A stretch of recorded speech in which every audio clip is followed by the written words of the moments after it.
I believe there's no question that the reason we have unemployment is that certain states are not opening up and that there are issues. Obviously, some of that has to be balanced with the medical issues appropriately. But yes, we would expect unemployment to drop significantly between now and the end of the year. More fiscal response is needed. The president and I want to move forward with more fiscal response. And let me just say, the expiration of enhanced unemployment insurance is something that we are concerned about. I am very proud of the last two bills in the Senate, passed 96-0 and 100-0. That is the definition of bipartisan support. I said in my opening testimony, I believe that Republicans and Democrats need to work together to have additional support. But Democrats want people to suffer, don't you see? That's what's really happening.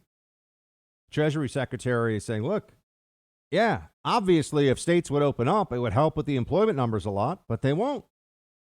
They want you to believe, friends, they want you to believe that this is because they care so much about your health. And not that it's a very easy way to put the complete buffoon, to put the Bernie, not the weekend at Bernie Sanders, the Bernie weekend at Bernie presidency on track here with Joe Biden, and to create a puppet regime. All they need to do is make sure that everybody is miserable. All they have to do. That is what they are doing by keeping these lockdowns going. I'm not making this up. I'm not just this isn't just some opinion I've come up with out of nowhere. We have now hit all the metrics necessary in New York in order to be completely reopened. We're supposed to be not just in phase 4, we're supposed to be in phase normal, basically. Got almost no COVID cases. Oh, because we're wearing masks so well, they tell us. No, it's because the infection spread so rapidly through New York that we got to about 25-30% infections with antibodies afterwards, and then also T-cell immunity added onto it. You're at herd immunity already. But no, what do they say instead? Oh, we have to wait for a vaccine. CNN loves Dr. Gupta. We're all supposed to listen to Dr. Gupta. There are a lot of doctors running around. What does Dr. Gupta know specifically about this that others don't? That's what I want to know. Has this guy been particularly right about any of this? Play clip 2. Even the basic concept of herd immunity counts on this idea that once you get infected, you're going to have protection for a while. As you know, there's been a couple of recent reports, John, saying that maybe you get immunity for a few months after the infection. We still don't know. I mean, we're learning as we go along, given the newness of this disease. But the point is, it doesn't seem to last certainly forever, maybe not even longer than a year or so. So you wouldn't even have persistent herd immunity if people became infected. I just want to say as well, quickly, herd immunity in and of itself is not a bad thing, but it should be achieved through the vaccine, not through mass infection. We're already in mass infection. No, that horse has left the barn, friends. That's done. We've already had mass infection across the country. And the places that have been hit the hardest are already pretty close to, if not already at herd immunity. You know, we're really going to see a test of this, and mark my words, if they don't have a vaccine out in time for the winter season, and you do not have a massive spike in cases, because remember, we were on the most severe lockdown, and I know the New York case very well, and now I know a lot of other states, Arizona and Texas and Florida and Georgia and Illinois and California, they've all dealt with major outbreaks of this too, and other states that I'm not thinking of right now. But if we don't have another major outbreak of this, that means that what they've been telling us all along is wrong, right? That means that the people that right now are limiting your ability to live your life, to see people, to engage in normal social activities, have done so and have been wrong. Okay? Because there's no way to explain how it's possible that we wouldn't see another massive outbreak of this in the cities over the winter time unless it's a herd immunity concept. Now, the other alternative is that we get this vaccine out in time. The politics of the vaccine are going to be fascinating. You're going to see, all of a sudden, for the first time in a long time, they're not going to say they're opposed to the vaccine at the New York Times, but if it comes out, let's say in November, there'll be a lot of skepticism. A lot of, how long does it last? Does it really work for everyone? Does it really? And now, those are legitimate questions. But how loudly are those questions going to be asked? How repeatedly? At what point is it someone being undermining of the actual vaccine as opposed to just making sure they've crossed the T's and dotted the I's on this thing? Yeah. If you walked into a job interview and they said, have you ever been convicted of a felony? And you said no. You think, okay, well, I'll move on to the next one. I've gotten my answer. I'll move on to the next one. If somebody asks you that 5 times over the course of an interview, they're asking the same question, and it's a legitimate question to ask. But are they trying to say something? This is how the media plays the game, right? They do things or they write things, they cover things in such a way that they can pretend that they're not taking a position, but we all know they're taking a position. And they will want, at least for a time, the virus to be slowed down, even if it's to dampen the enthusiasm and optimism that a vaccine to be dampened and enthusiasm for the vaccine to be less, even if it's just for a while, because of what they think is at stake. You and I have to remember, if you look at politics right now in America, the way that certainly the way that I do. I mean, I can't speak for all of you listening to this show, but if you like this show, it means that there's a certain mentality with which you approach politics and just issues in life in general. And you understand, as I started out with the show, there are more important things, and ultimately, you just got to focus on, you got to tend to your own house and hearth and make sure that everything's going well in your own life, your own family. But I can have a rational conversation with somebody about what the future looks like under a Biden administration without hyperventilating, crying, losing my mind, right? I can do that, and I will do that if he wins, and we'll continue to fight here for freedom on this show and to push ideas that are true and to be a place where we will look at things as they actually are, not as the left wishes they were. The libs don't see it that way, folks. So when I'm telling you about their motivations, when I'm telling you about what they're trying to accomplish, what they're trying to do, you got to remember, they really believe this stuff. They think putting, Ocasio-Cortez, who is kind of a mediocre econ student from BU in charge of the Green New Deal outline, is not completely insane. They think that Greta, whatever her name is, Thunberg, as a 16-year-old girl, should be lecturing the whole planet on climate change because they believe so much in science. They still see nothing really wrong with the media trying to ruin Nick Sandmann and the rest of the Covington kids' lives. They see nothing wrong with lying about Brett Kavanaugh, claiming that he was a rapist, which was a total fabrication because they had a more important goal in mind, preventing him from being a threat to Roe v. Wade.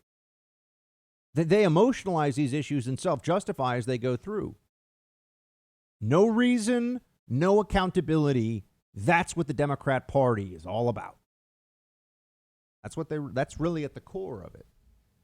So you're thinking about this in terms of, okay, look, we want the election to be free and fair, and we want to see who wins and may the best man win. And they're thinking about this as though if they don't win, the world will end. And that's irrational.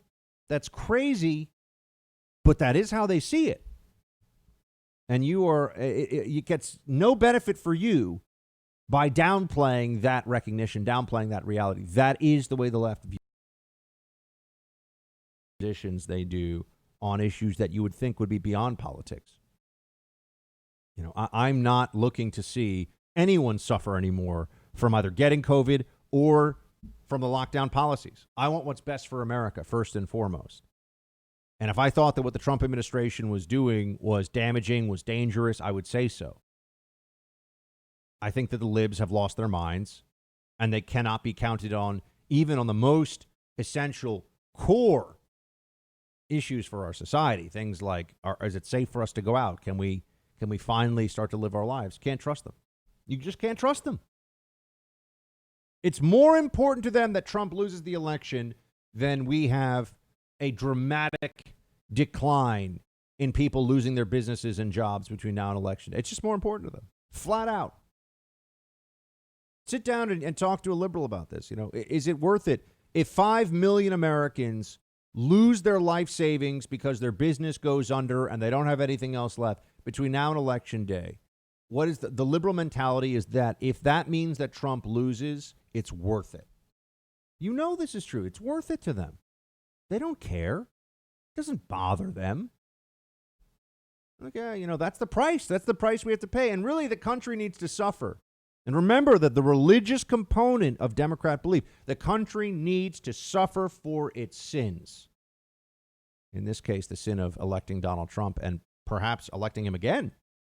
That's even a possibility. And the polls have tightened a lot. It's a very close race we're seeing now. And, based on where Hillary was versus Trump at this time 4 years ago, Biden's in an even weaker position than Hillary was. Based on a direct comparison, same polling company. Now, maybe they've changed the way they poll a little bit, but the same organizations will show you that Biden's in a weaker spot than Hillary. So why should we think that it's going to be a different outcome? Well, then that gets me to the next part of all this, which is that the election is already undermined. Remember how I was telling you that they'll justify anything and whatever it takes? Our election system has been chipped away at the very not just chipped away. I mean, they've been swinging at it with sledgehammers at the very foundation of our electoral system and the way that we pick the president of the United States. There is no pathway between now and the election for Trump to take where they will not claim that there was cheating, fraud, and he didn't really win. They've already established that. It doesn't matter what happened.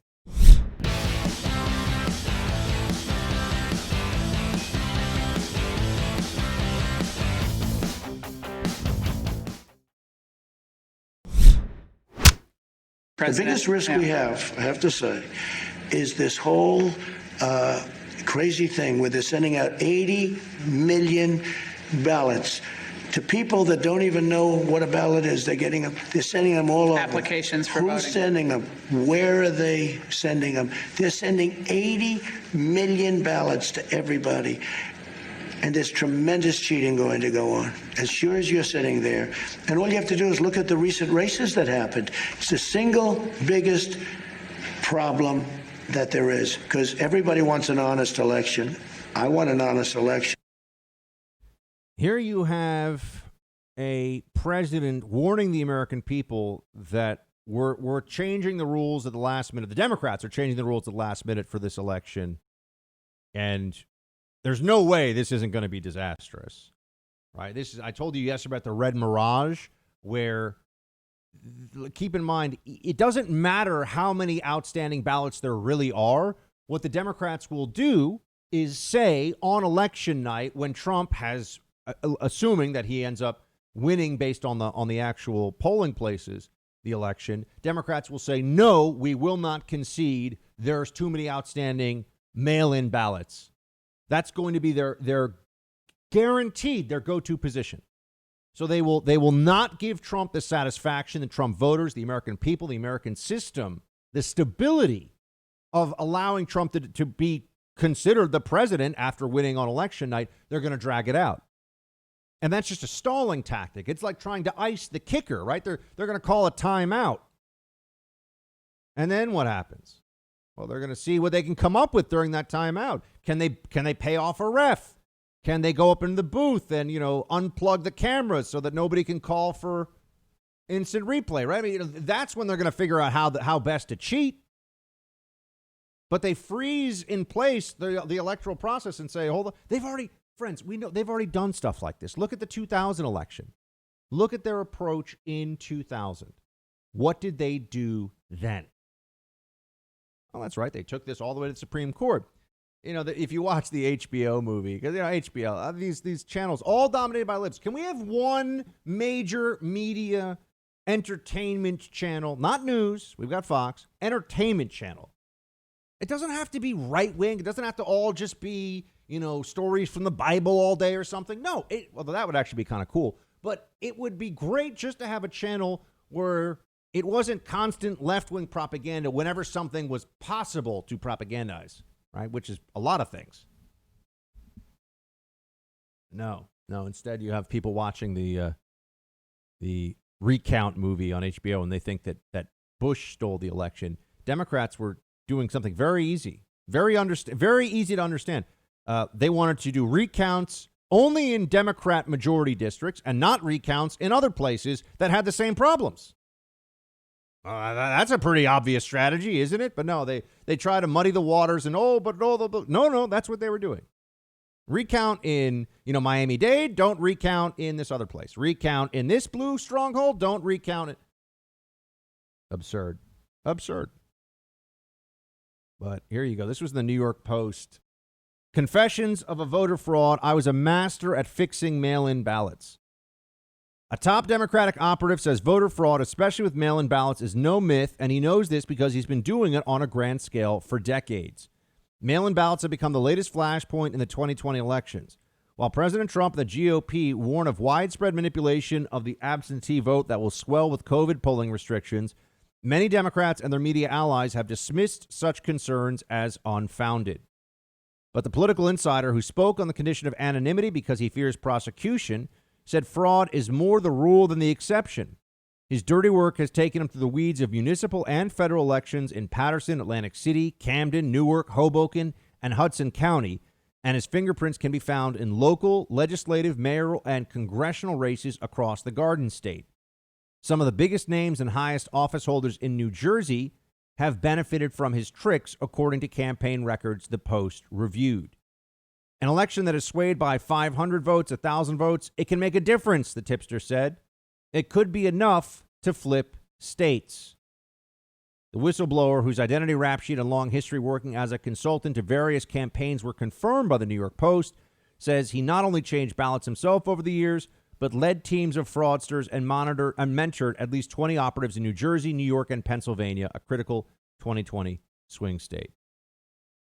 There is no race in New Jersey from city council to the United States Senate that we haven't worked on, the tipster said. I worked on a fire commissioner's race in Burlington County. The smaller the race, the easier it is to do. Gets into some of the specifics here. Phony ballots. The ballot has no specific security features like a stamp or watermark, so the insider said he would just make his own ballots. I just put the ballot through the copy machine and it comes out the same way, the insider said.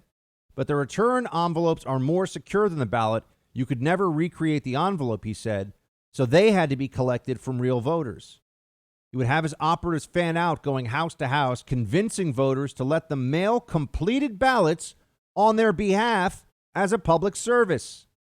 The fraudster and his minions would then take the sealed envelopes home and hold them over boiling water. You have to steam it to loosen the glue, he said. He would then remove the real ballot, place the counterfeit ballot inside the signed certificate, and reseal the envelope. 5 minutes per ballot tops, he said. The insider said he took care not to stuff the fake ballots into just a few public mailboxes, but sprinkle them around town. That way he avoided the attention that foiled a sloppy voter fraud operation in Patterson, New Jersey, in a city council race this year, where 900 ballots were found in just 3 mailboxes. If they had spread them all in different mailboxes, nothing would have happened, he said. End quote. Oh, but voter fraud isn't real, the libs lie.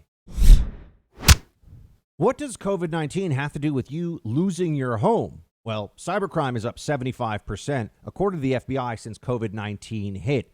And home title theft is a cybercrime. You see, the bad guys, they find your information online. It's not hard to do. Then they use a quitclaim deed to take you off the title, and they start taking the money, right? They take out loans against your home, leaving you with the payments. You might not even find out about this until you get the eviction notice. Don't let this happen to you. It's so easy for the bad guys to take advantage of your information online and steal your home. Use Home Title Lock to create a virtual barrier around your home's title. The usual identity theft services don't protect you. You got to go with the specialists here at Home Title Lock. Go to HomeTitleLock.com and use promo code BUCK for 30 free days of protection. Again, that's HomeTitleLock.com, promo code BUCK to get 30 free days of protection. You can also check at HomeTitleLock.com to see if you're a victim of this crime and don't even know it yet. HomeTitleLock.com, promo code BUCK for 30 free days of protection.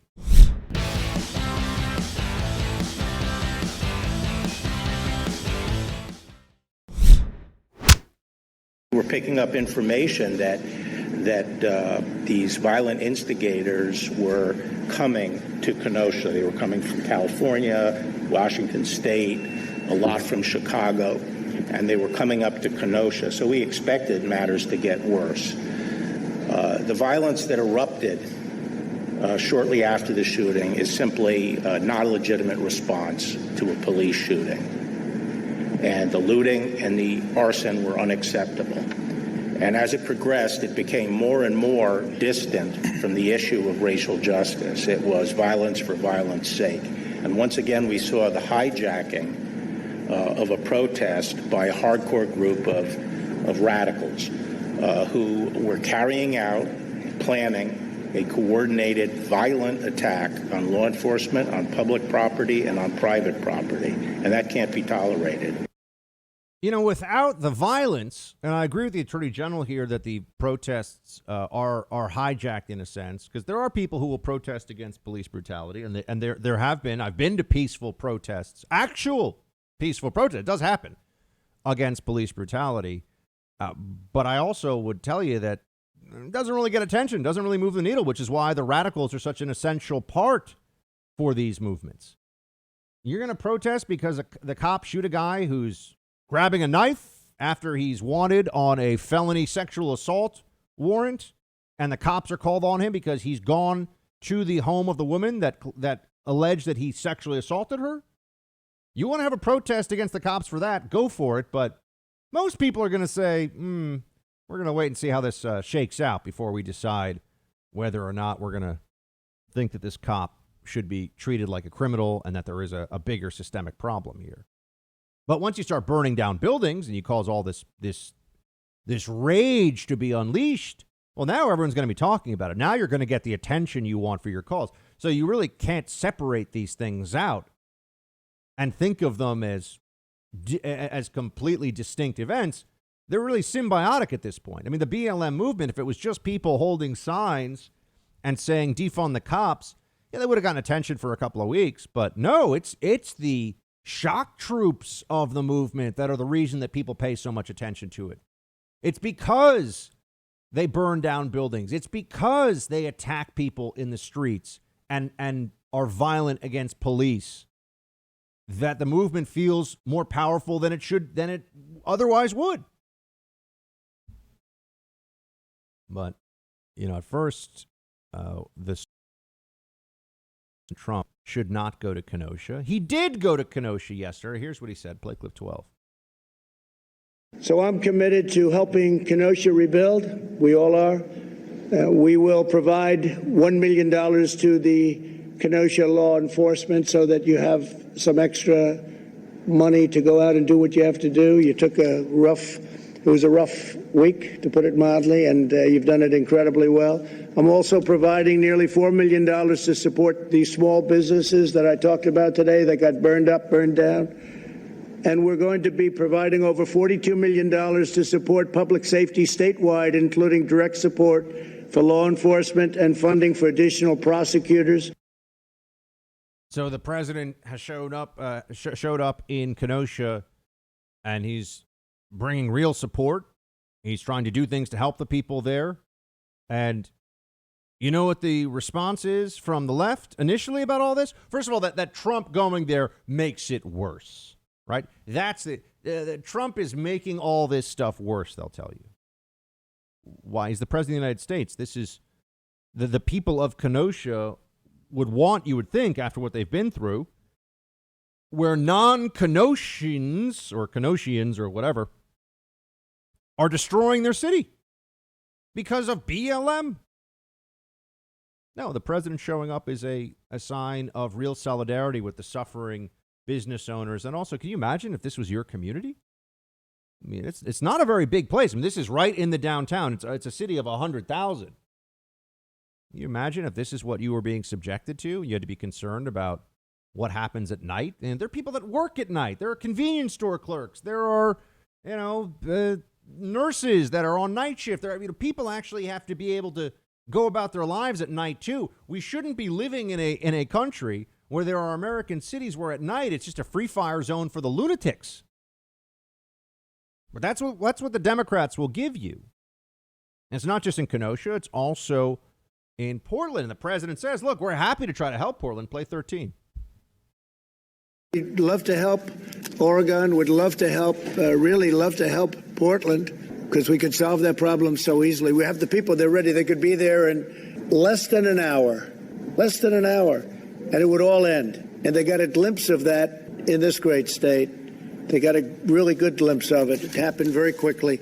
And now, I mean, I see it. They're already rebuilding. You're already rebuilding your stores. You'll be rebuilding your stores soon, your camera shop. So we don't want to do that, but at some point we're going to have to do it. We're going to have to do it. At some point, we're going to have to do it.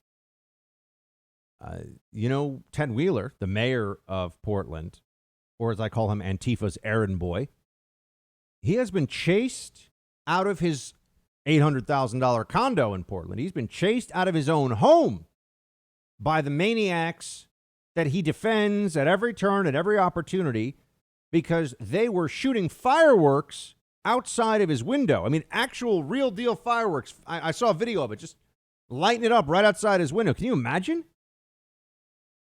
And the other people in his building, I'm sure they're all libs too. This is Portland, at least most of them are. They don't like this. They feel unsafe. So the mayor has been chased from his home in Portland now. He cannot be in his own home. And this is the same mayor who a week ago was putting out a letter bragging about how when Trump extended a hand to help him, he was slapping it away. The same mayor thought he didn't need Trump. Same mayor thought that, he had the situation. He said he had the situation under control. And that they don't need Trump's divisiveness. Oh, Trump's so divisive. Maybe the divisiveness comes from the psycho libs who can't handle this guy's president and has been for 4 years. Get over it, libs. Get over it. You might have to get over it for another 4 years if you're not careful. And I will say this now. If that happens, Democrats have nobody to blame but themselves. They will have earned every second of Trump's next 4 years with their actions in this year alone. All the wailing, the crying, the crawling up in the fetal position, and the, oh my gosh, that you'll have from journos and libs all over the place. They will have earned every second of that misery. Every second of it. For misery for them. Good for the country, but bad for libs, obviously. The president's also finally, able to, I think, put on defense the libs who have gotten away with just trashing cops for months. Just trashing the police. Like the police are the bad guys is what we end up hearing from them. The police are the issue. That's insane. It's insane, but that's what that's the mainstream Democrat narrative. It has been for a long time. Play 14. We have to have our law enforcement. We cherish our law enforcement. We wouldn't be here without our law enforcement. Even me, I'm here today. I feel so safe. And you went through hell just a few days ago, but I feel so safe. I better be safe. I better be safe. But we're all safe, and we're safe because of law enforcement. And we honor you. And I will say this: we have to condemn the dangerous anti-police rhetoric. It's getting more and more. It's very unfair. You have some bad apples. We all know that. And those will be taken care of through the system. And nobody's going to be easy on them either. And you have people that choke. They're under tremendous, I said it yesterday, I said it last night. They're under tremendous pressure. And they may be there for 15 years and have a spotless record, and all of a sudden they're faced with a decision. They have a quarter of a second to make a decision. And if they make a wrong decision, one way or the other, they're either dead or they're in big trouble. And people have to understand that. More and more Americans, it seems, are understanding that. The Democrats never had a real plan for police reform. The Democrats never really thought that they were going to end systemic racism. Oh, but they'll still talk about this, though. The Wisconsin AG, I'm sure this guy's a total lib lightweight. Josh Kaul said that the problem with what Trump did yesterday was, well, here, you can hear it. Here's the Wisconsin AG, another lib ruining his own community with his left-wing stupidity. Play one. The reason we didn't want the president to come to Kenosha, and the mayor of Kenosha also asked him not to come, is that The situation on the ground there has improved significantly over the last few days, but it's still a tense situation. And this president consistently fans the flames of tension rather than diffuses situations. And what we saw yesterday was unfortunately consistent with what we expected. He didn't acknowledge systemic racism. He didn't talk about condemning the violence that we saw from a vigilante who killed 2 people and shot a 3rd person. It's not the kind of leadership we need, and hopefully we will see that kind of condemnation from the White House and somebody who's trying to unify people rather than divide us going forward. He didn't acknowledge systemic racism. What does that do? This is the game the libs always play because they're desperate to establish the moral high ground in these conversations, right? And to virtue signal. Okay, yeah, let's talk. There is systemic racism. What does that mean? Where is there systemic racism? I always say, oh, Buck, in the criminal justice system, there's systemic. Okay, how much? Where is it? How do we deal with it? What do we do differently? Oh, I'm sorry, what? What are the answers you get from libs? Oh, if there's more transparency, we might go from 10 unarmed black men a year shot by cops to what, to 5? What if there's only 1 a year? Does that mean that a country of 330 million people is systemically racist? 1 bad thing happens a year? Well, no, you say, Buck, it's not 1, it's 10. Maybe it's 15, maybe it's 20. 330 million people, folks. We can all do math, right? We all understand how rare this event is that we're forced to constantly talk about. So where's the other systemic racism as it stands today in the system? What is it exactly? Are there a lot of innocent minorities who are being locked up in prison? Is that the contention? Show us that. That's terrible if that's happening. Show us that. But that's not really the contention, is it? No. What does admitting systemic racism do? It makes the person saying it feel like they're smart and virtuous. I'm admitting that there's systemic racism. That does nothing for us. It's like saying there's inequality. Why won't you admit there's inequality in society? Okay, yeah, there's inequality in society. There always has been. There always will be. What do we do now that we've admitted there's inequality in society? If they want to point to a specific law or a specific action of the government and say that this is systemic racism, then let's have that conversation. But there never is that. It's always this vague sense of calling out injustice without specifying what is the specific injustice. What is the action here? Is a police officer shooting somebody who's reaching for a knife the injustice? Because some of us are going to look at you and say, no, that's actually not an injustice. In the case of Mike Brown in St. Louis, is charging a police officer and trying to take his gun from him and then getting shot, is that an injustice? No, it is not.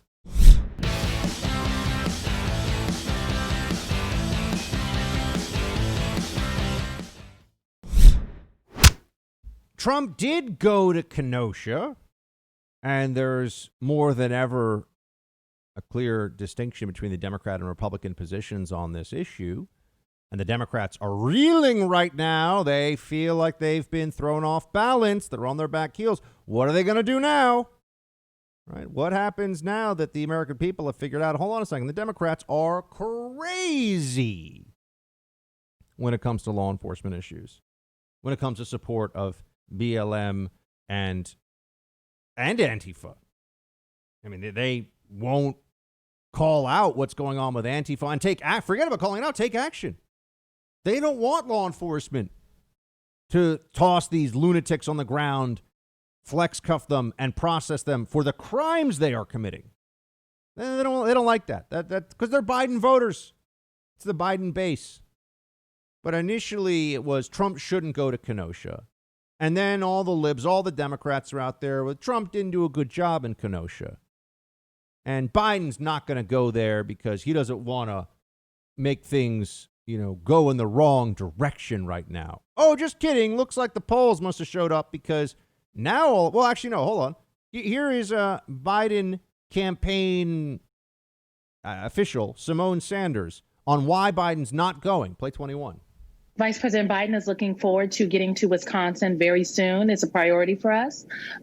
Look, he doesn't want to do anything that would create a tussle, if you will, on the ground. He doesn't want to do anything to upset, kind of as you noted in your opening, the peaceful nature of what is currently happening in Kenosha, but also throughout the state at large. And so that is why it's so concerning about President Trump's visit today. Look, we have heard the president over the last couple of days throughout the Republican National Convention talk about violence. His tweets have stoked and incited this violence. And so he is not going to be a calming voice in Kenosha, Wisconsin today. He's going to do nothing but fan the flames and pour gasoline on what is already a very tense situation.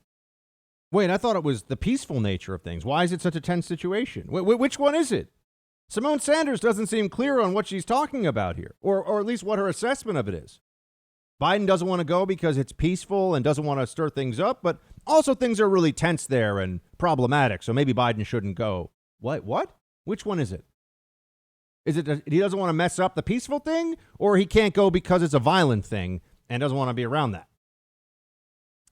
Well, they changed their mind again because guess what? Biden now is going to Kenosha after saying he wouldn't go to Kenosha because the Democrats are playing catch up on this issue, friends. The Democrats are absolutely devoted to and all in on lying about this, changing the whole storyline from what they've been saying for months to, oh no, Biden will protect you too. We promise. We promise Biden will protect you. Anyone who believes that at this point, just very easily misled and probably not very smart.